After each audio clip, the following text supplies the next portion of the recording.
मैं डॉक्टर सीमा गुप्ता इस video lecture में आप सभी का स्वागत करती हूँ। हम पढ़ रहे हैं हड़प्पा एवं सिंधु घाटी की सभ्यता एवं संस्कृति।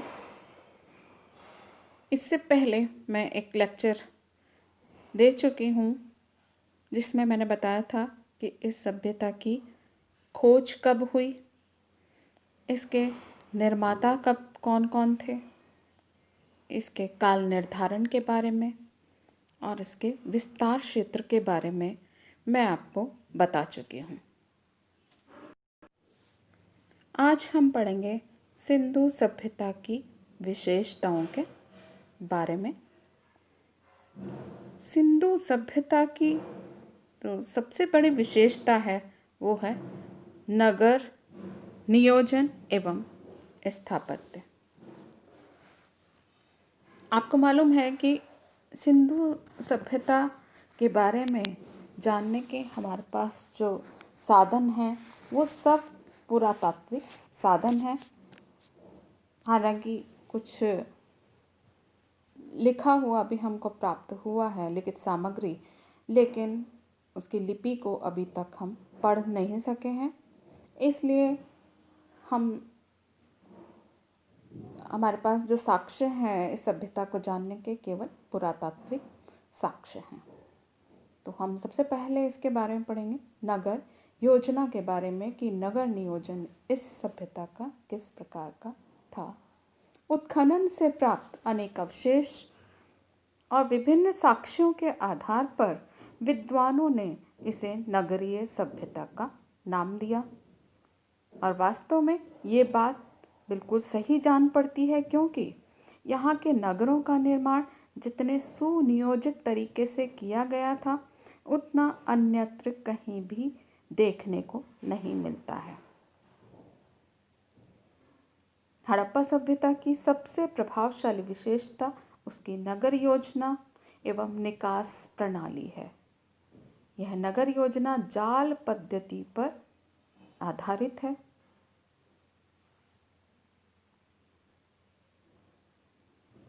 प्राप्त नगरों के अवशेषों से पूर्व एवं पश्चिमी दिशा में 2 टीले हैं हड़प्पा में, और पूर्व दिशा स्थित टीले पर नगर या फिर आवास क्षेत्र के साक्ष्य हमको प्राप्त होते हैं और पश्चिमी टीले पर गढ़ी अथवा दुर्ग के साक्ष्य मिलते हैं। मतलब एक तरफ तो किला बना हुआ है दुर्ग और दूसरी तरफ निचले क्षेत्र में आवास क्षेत्र हमको मिलता है।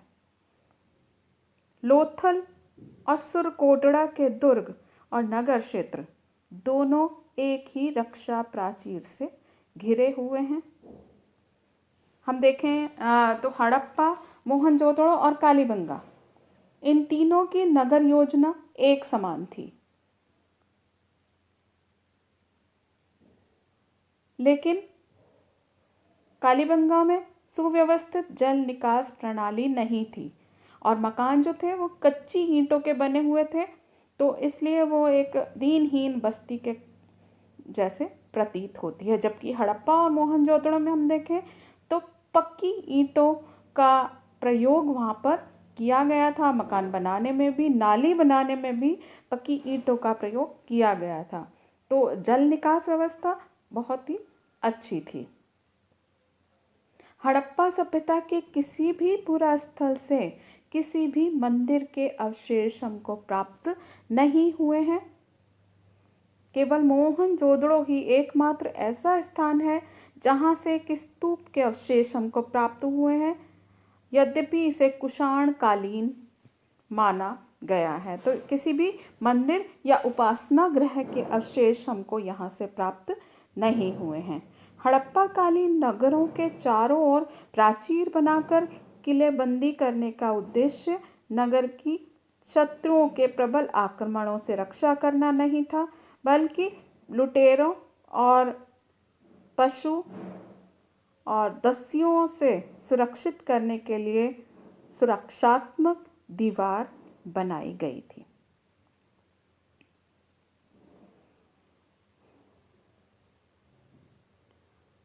अब हम देखते हैं यहाँ पर सड़कें किस प्रकार की थी। सड़कें जो हैं वो सड़कें गलियां एक निर्धारित योजना के अनुसार निर्मित की गई थी।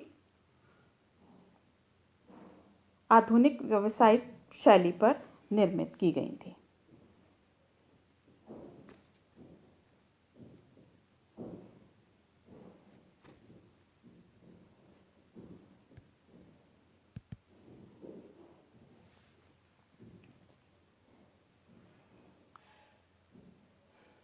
मुख्य मार्ग उत्तर से दक्षिण दिशा की ओर जाते थे और सड़कें एक दूसरे को समकोण पर काटती हुई जाल सी प्रतीत होती थी। कालीबंगा में हम देखें तो निर्मित सड़क और गलियों को एक समानुपातिक ढंग से बनाया गया था। नगर की प्रमुख सड़क को प्रथम सड़क कहा गया। आमतौर पर नगरों में प्रवेश पूर्वी सड़क से होता था और जहाँ तक प्रथम सड़क से मिलती थी उसे ऑक्सफोर्ड सर्कस कहा गया है। सड़कें मिट्टी की बनी होती थी। नगरों की सड़कें 13.5 फीट से 33 फीट तक चौड़ी थी और इनसे निकलने वाली नालियाँ 9 फीट से 12 फीट तक चौड़ी होती थी। नगर को प्रमुख सड़कों के किनारे कूड़ा डालने हेतु मिट्टी से निर्मित पात्र रखे रहते थे।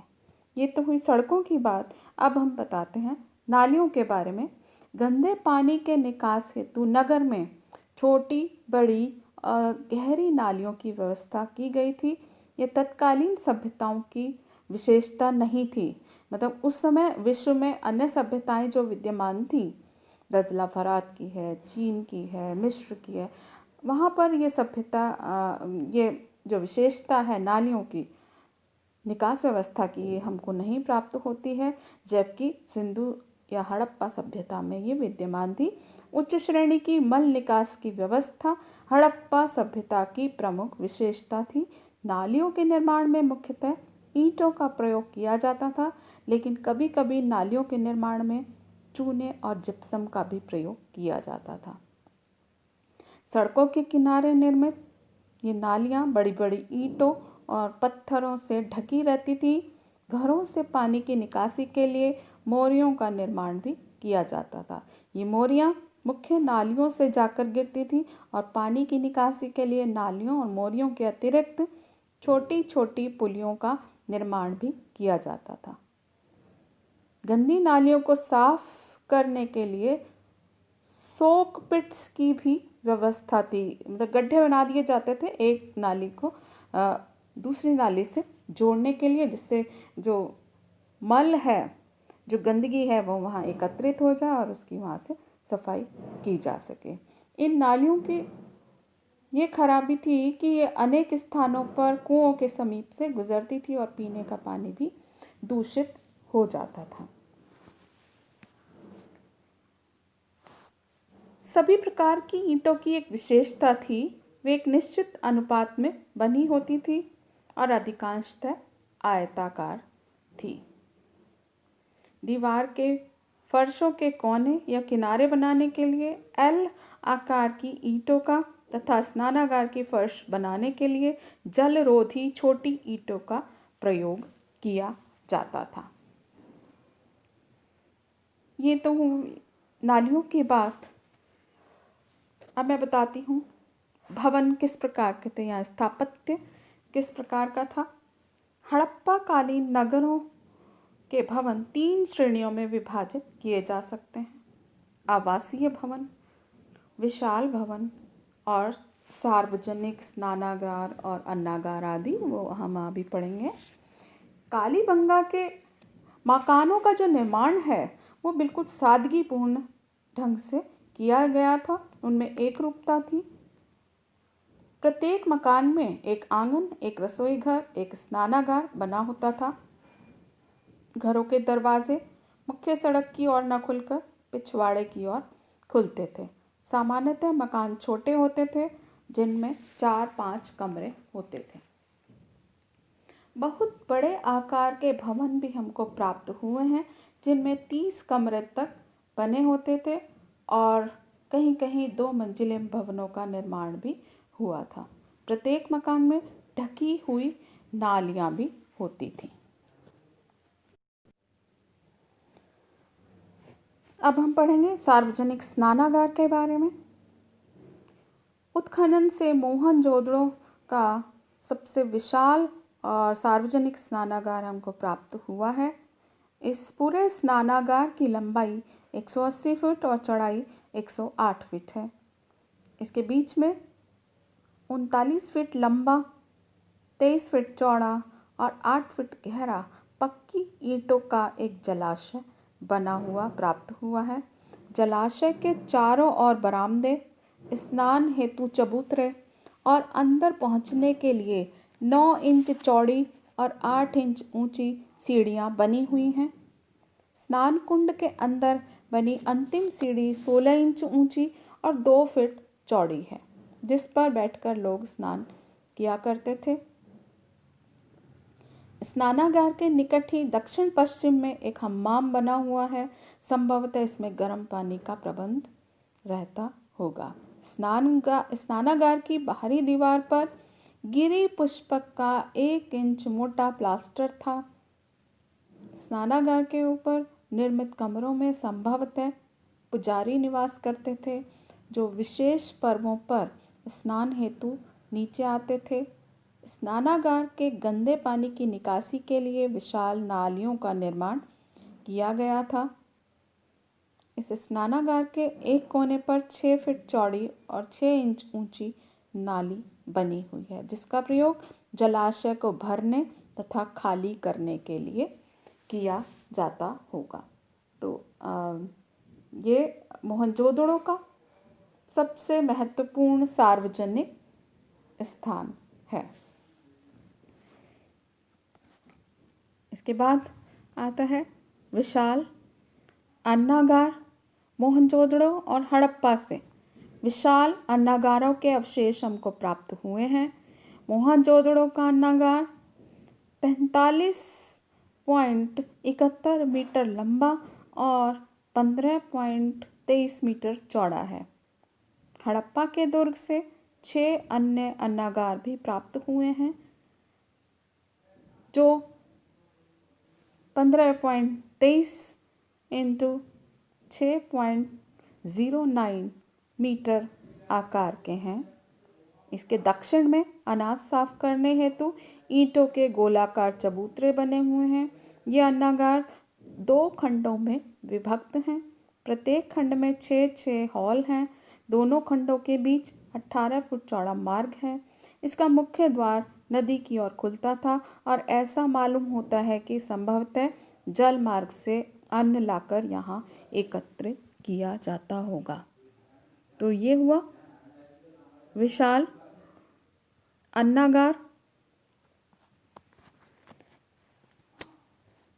इसके बाद मैं बताती हूँ भवन निर्माण के बारे में। सड़कों और गलियों की दोनों ओर एक निश्चित योजना के अनुसार भवनों का निर्माण किया गया था। इन सब में एकरूपता दर्शित होती है और पड़ोसियों के बीच विवादों से बचने के लिए भवनों के बीच जगह छोड़ दी जाती थी। इसके दोनों तरफ से बंद कर दिया जाता था। भवनों में रसोई घर, स्नान घर, आंगन, शौचालयों का निर्माण किया जाता था। भवन छोटे बड़े 1 मंजिल 2 मंजिल होते थे।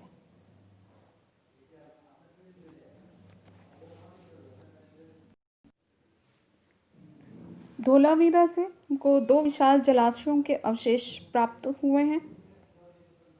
इनमें से एक बड़ा जलाशय दुर्ग भाग के पश्चिम में बना हुआ है और दूसरा बड़ा जलाशय दुर्ग भाग के दक्षिण की ओर बना हुआ है और यह शिलाओं को काटकर बनाया गया है। आर.एस. बिष्ट के अनुसार यह शैल उत्कीर्णित स्थापत्य कला का प्राचीनतम उदाहरण है। अब मैं बताती हूँ आपको गोदीबाड़ा या डॉकयार्ड जिसे कहा जाता है, जो हमको लोथल से प्राप्त हुआ है। इसको बंदरगाह भी कहते हैं, जहाँ पानी के जहाज़ वगैरह आकर के रुकते हैं और जहाँ से व्यापार, यहाँ से सिंधु सभ्यता कालीन व्यापार यहाँ से किया जाता था। लोथल में हमको पक्की ईंटों से निर्मित एक ढांचा मिला है, जिसे ASR राव जो उत्खनक हैं यहाँ के, उन्होंने बंदरगाह का महत्वपूर्ण हिस्सा के रूप में पहचाना है। और कहते हैं, राव का मत है कि इसके नमूने आकार और निर्माण की दृष्टि से लोथल की गोदी फिनीशिया और रोम की गोदियों से कहीं अधिक विकसित थी और निश्चय ही यह अपने ढंग का विश्व में सबसे प्राचीन उदाहरण है। विशाल स्टेडियम के अवशेष भी हमको प्राप्त हुए हैं, जो धोलावीरा में मिले हैं। धोलावीरा से हमको ये स्टेडियम के प्रमाण मिले हैं, जो विश्व का प्राचीनतम और सबसे बड़ा स्टेडियम जान पड़ता है, जिसका निर्माण का श्रेय सिंधु सभ्यता के निवासियों को है। समारोह स्थल भी बना हुआ है इसके मध्य में, और इस पर चढ़ने के लिए 3 या 4 सोपानों की सीढ़ियाँ भी बनी हुई थी। इसके बाद मनके बनाने का कारखाना। लोथल के दुर्ग भाग के पश्चिम में एक इमारत मिली है, जिसमें विभिन्न प्रकार के 11 कमरे, मध्य में एक बड़ा आंगन और चबूतरे मिले हैं। साथ ही रक्षक का कमरा और भंडार का कक्ष भी है। 2 मिट्टी के बर्तनों में बहुमूल्य पत्थरों से अर्धनिर्मित मनके मिले हैं, मनके यानी बीड्स, और 2 बर्तनों में कच्चा माल, बहुमूल्य पत्थर भी हैं उसमें, वो प्राप्त हुए हैं। ये लगभग 600 से अधिक मनके उत्पादन की विभिन्न अवस्थाओं में इन पात्रों में प्राप्त हुए हैं। यह भवन मनके बनाने वालों की एक बड़ी कर्मशाला जान पड़ती है, जहाँ केंद्रीय आंगन और चबूतरों पर मणिकार एक साथ बैठकर मनकों का निर्माण करते थे और पास के कमरों में रहते थे। चनहूदड़ों से भी मणिकारों के एक अपेक्षाकृत छोटे कारखाने एवं भट्टी के अवशेष हमको प्राप्त हुए हैं।